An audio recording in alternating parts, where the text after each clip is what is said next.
1월 6일 조사특별위원회가 도널드 트럼프 전 대통령에 대해 4가지 형사범죄 혐의로 기소해야 한다는 의견을 연방 법무부에 권고했습니다.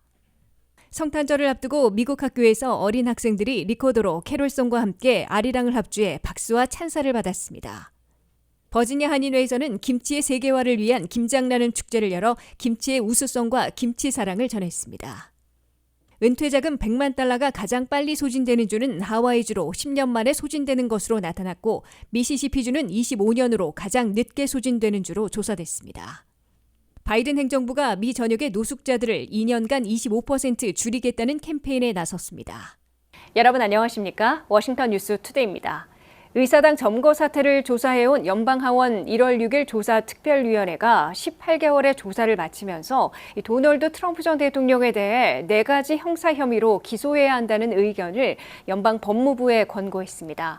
바이든 행정부의 연방 법무부가 과연 트럼프 전 대통령이 의사당을 점거했던 과격 집단의 반란 요소를 부추겼고 대통령 선거인단 개표를 방해했으며 미국을 속일 모의를 했다는 혐의에 대해 기소해 처벌받게 할지 주시되고 있습니다. 한면택 기자가 보도합니다. 도널드 트럼프 전 대통령에게 결국 연방하원 1월 6일 조사특별위원회에 정치적 덫이 채워졌습니다. 연방하원 1월 6일 조사특별위원회는 18개월 동안의 조사활동을 마치면서 도널드 트럼프 전 대통령에 대해 4가지 형사범죄 혐의로 기소해야 한다는 의견을 연방법무부에 권고했습니다. 트럼프 전 대통령에게 부과된 4가지 형사범죄 혐의는 첫째, 2021년 1월 6일 의사당을 청구한 집단의 반란 행위를 선동했거나 지원했다는 엄중한 혐의입니다. 둘째, 2020년 대선 결과 연방의회에서 실시되는 최종 절차인 선거인단 개표를 방해했다는 겁니다. 셋째, 허위 선거인단 확보를 퍼뜨려 미국을 속이려 모의한 혐의도 받고 있습니다. 넷째, 허위 진술을 기도한 연방범죄 혐의입니다. 연방하원 1월 6일 조사특위는 18개월 동안 1000명 이상의 증인들의 증언과 100만 건 이상의 문건조사 등을 토대로 9번의 공개 청문회에 트럼프 전 대통령 측근들이었던 옛 참모들을 불러 받아낸 진술 등을 주요 증거들로 최종 보고서에서 제시했습니다. 이 보고서에 따르면 트럼프 백악관의 보좌관이었던 캐시디 허친스는 트럼프 전 대통령은 그의 연설을 듣고 있던 무리들이 무기까지 소지하고 있음을 미리 알고 있었음에도 의사당으로 진격하도록 지시했었다고 증언했습니다. 백악관 법률고문이었던 팻 사이폴러는 참모들이 트럼프 전 대통령에게 폭도들에 대해 무언가 조치를 취하라고 강하게 압박했으나 2시간 동안은 아무런 행동을 하지 않았다고 진술했습니다. 연방하원 1월 6일 조사특위의 기소의견 권고를 반드시 따라야 할 법적 의무사항은 아니지만 바이든 행정부의 연방법무부가 이를 근거로 트럼프 전 대통령을 형사기소해 재판에 넘길 가능성은 높아 보입니다. 연방하원 1월 6일 조사특별위원회는 버니 탐슨 위원장을 비롯해 민주당 하원의원 7명과 반트럼프 전선에 앞장서온 리즈 체이니 부위원장, 애덤 킨싱거 하원의원 등 공화당 의원 2명 등 9명으로 구성되어 있습니다. 리즈 체니, 애덤 킨싱거 등 공화당 하원의원 2명은 트럼프 진영의 집중 공격을 받아 경선에서 낙마했거나 올해를 끝으로 은퇴해 새해에는 워싱턴 정계를 떠납니다. 이 같은 연방하원 1월 6일 조사특별위원회의 최종 결론에 대해 도널드 트럼프 전 대통령 측은 아무런 근거와 증거 없이 마음대로 결론짓고 일방적으로 내몬 캥거루 법정이라고 성토해와 강력한 투쟁을 멈추지 않을 것임을 분명히 하고 있습니다. WKTV 뉴스 한면택입니다. 성탄절을 앞두고 미국 학교에서 어린 학생들이 리코더로 아리랑을 합주해 성탄 캐롤과 어우러진 선율을 뽐내 박수와 찬사를 받았습니다. 버지니아 레스톤에 있는 아카데미 오브 크리스천 에듀케이션의 재학생 70여 명이 이경신 박사의 지도로 캐롤송을 부르기에 앞서 아리랑을 리코더로 합주했습니다. 안혜린 기자가 취재했습니다. 아기 예수 탄생을 기뻐하는 미국 유치원과 초중등 학생들이 캐롤송과 함께 아리랑 합주에 어우러짐을 뽐내 박수갈채를 받았습니다. 버지니아 레스턴에 있는 ACE, 즉 아카데미 오브 크리스천 에듀케이션의 어린 학생들은 이 학교에서 음악을 가르치고 있는 이경신 박사의 지도 아래 70여 명이 리코더로 아리랑을 합주했습니다.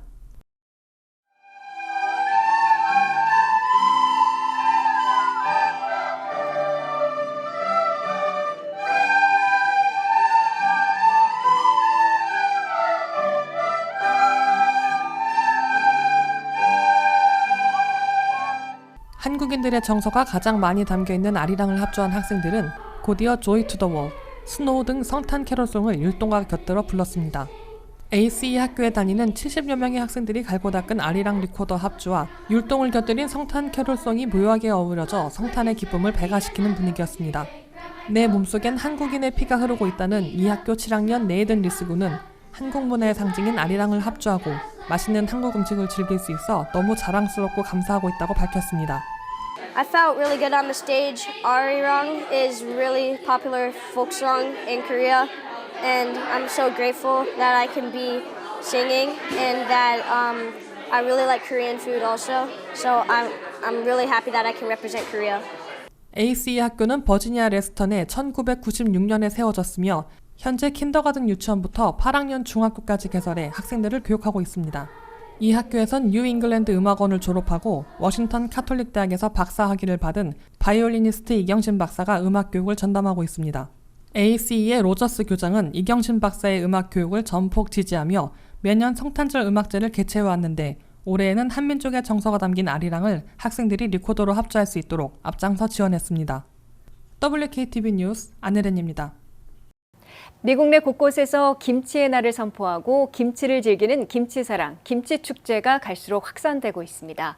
버지니아 한인회는 김치의 세계화를 위한 김장나눔 축제를 열어 김치의 우수성과 김치사랑을 널리 알렸습니다. 안혜린 기자가 보도합니다.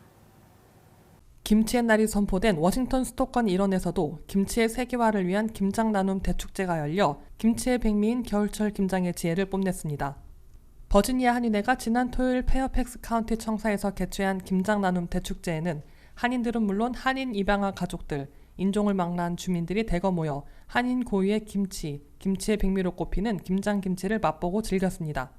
이번 김치축제를 주관한 은영재 버지니아 한인회장은 버지니아주는 지난 2월에 이미 매년 11월 22일을 김치의 날로 선포했다면서 이를 기념하고 김치를 널리 알려야겠다는 사명감으로 기획했다가 카운티 청사에 가능한 일정에 맞춰 김장철에 축제를 열게 됐다고 밝혔습니다. 우리가 이 김치의 날은 우리가 한인으로서 누구를 막론하고 정당이나 다른 단체를 떠나서 우리가 한마음 한뜻으로 앞으로 김치의 날을 세계 만방에 알리는 그런 계기가 됐으면 좋겠습니다. 권세중 워싱턴 총영사는 미국 내 7개 주들이 김치의 날을 선포했고 연방의회에서도 공식 기념일로 지정하자는 움직임이 시작됐다면서 김치는 어느새 아메리칸 푸드가 되어 있다. 행사를 준비하느라 수고한 버지니아 한인회에 감사드린다고 축사했습니다.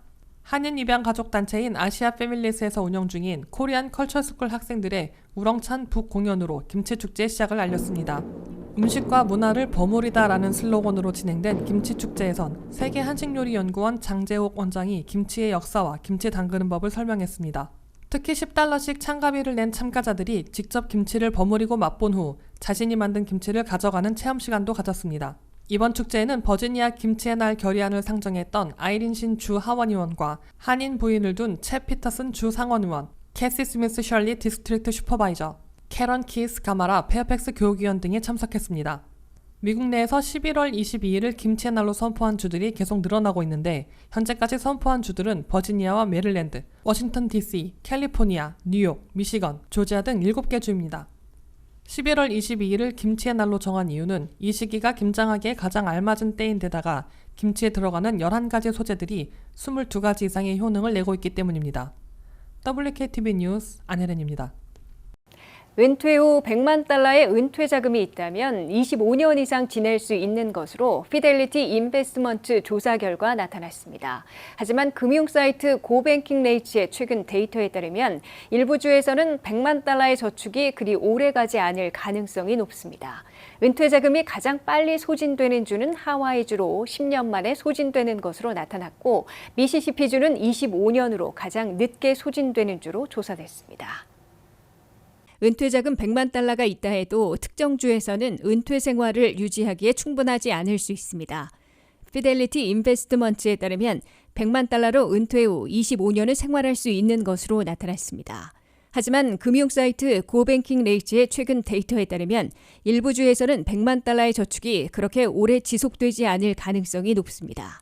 하와이에서 $100만 퇴직 저축은 약 10년 동안의 생활비를 충당할 수 있는 것으로 나타났습니다. 2022년에 생활비가 가장 저렴한 주에서 편안하게 은퇴하려면 약 190만 달러가 필요하다는 말도 나오고 있습니다. 100만 달러가 원하는 만큼 길게 가지 않을 가능성이 있는 주는 하와이 주만이 아닙니다. 1위 하와이에 이어 뉴욕은 13년 9개월로 2위, 캘리포니아는 15년, 매사추세츠 16년으로 3, 4위를 기록했습니다. 그 뒤를 이어 알래스카 16년 5개월, 메릴랜드는 16년 7개월, 오레건 16년 9개월로 5, 6, 7위에 올랐습니다. 코네티컷과 뉴햄프셔 그리고 버먼트가 그 뒤를 이어 은퇴 자금이 가장 빠르게 소진되는 상위 10위를 기록했습니다. 반면 미시시피주는 가장 늦게 소진되는 주로 25년 3개월을 기록해 1위를 차지했습니다. 오클라호마는 24년 9개월로 2위, 3위는 캔자스로 24년 7개월, 4위 알라바마는 24년, 아이오와는 23년 10개월로 5위, 6위는 조지아주로 23년 9개월, 뒤이어 인디애나, 테네시, 알칸사스, 미시간이 가장 늦게 소진되는 주 상위 10위에 올랐습니다. 한편 플로리다는 20년 5개월로 20위, 버지니아는 20년 5개월로 19위를 기록했습니다. 고뱅킹 레이스는 50개 주에서 100만 달러가 얼마나 오래 지속되는지 조사하기 위해 퇴직 연령을 65세 이상으로 가정했습니다.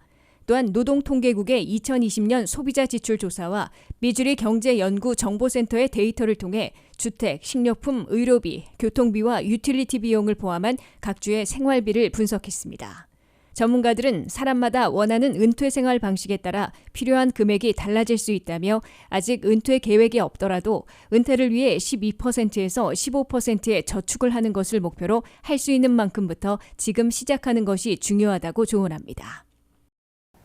바이든 행정부가 미 전역의 홈리스 피플, 즉 노숙자들을 2년간 25% 줄이겠다는 캠페인에 나섰습니다. 백악관은 노숙 인구들이 많은 로스앤젤레스, 뉴욕시 등의 연방 관리들을 파견해 실태를 파악하고 연방 자원을 신속 투입해 길거리 노숙자들을 최대한 쉘터로 옮긴 후에 노숙자들을 줄여나가겠다고 밝혔습니다. 미국의 홈리스 피플, 노숙자들은 미 전역에서 58만 2,500여 명으로 추산되고 있습니다. 이들 중에서 60%인 34만 8,600여 명은 쉘터와 같은 시설에서 기거하고 있으며 40%인 23만 4천여 명은 길거리나 버려진 건물 등에서 위험한 노숙 생활을 하고 있습니다.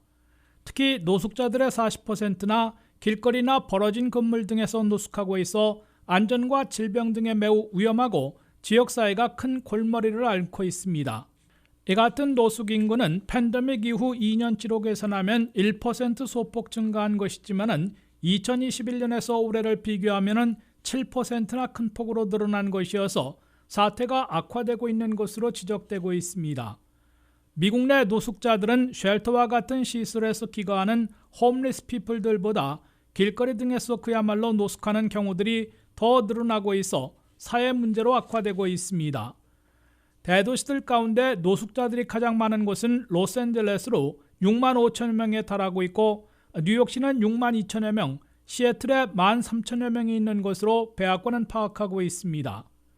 주별로는 캘리포니아가 17만여 명으로 가장 많고 뉴욕주가 7만 4천여 명, 플로리다와 워싱턴주가 각 2만 5천여 명, 텍사스 2만 4천여 명, 조지아 11,000명의 순으로 추산되고 있습니다. 워싱턴 수도권 일원에서는 워싱턴 DC가 4,410명, 버지니아 6,500여 명, 메릴랜드 5,300여 명으로 나타났습니다. 이에 따라 바이든 백악관은 홈리스 피플들을 2023년과 2024년 2년 동안 25% 감축하는 방안을 발표하고 각 지역 당국과 협력해 목표를 달성하겠다고 강조했습니다. 백악관의 홈리스 피플 25% 감축 방안에 따르면 연방 관리들을 노숙 인구가 많은 지역에 직접 파견해 상황을 파악하고 지역 당국과 협의해 지역 실정에 맞는 감축 방안을 확정하게 됩니다. 이 연방 관리들은 지역 실정에 맞는 감축 방안을 확정한 후에 신속하게 끌어다 투입할 수 있는 연방 차원의 예산과 자원들을 중앙에 요청할 수 있기 때문에 상당히 신속하게 해결책을 진전시킬 수 있을 것으로 예상되고 있습니다. 바이든 행정부는 안전과 질병 등에서 매우 취약한 길거리 노숙자들부터 최소한 쉘터로 옮겨 기거하도록 유도해 홈리스 피플 줄이기를 시작할 것으로 밝히고 있습니다.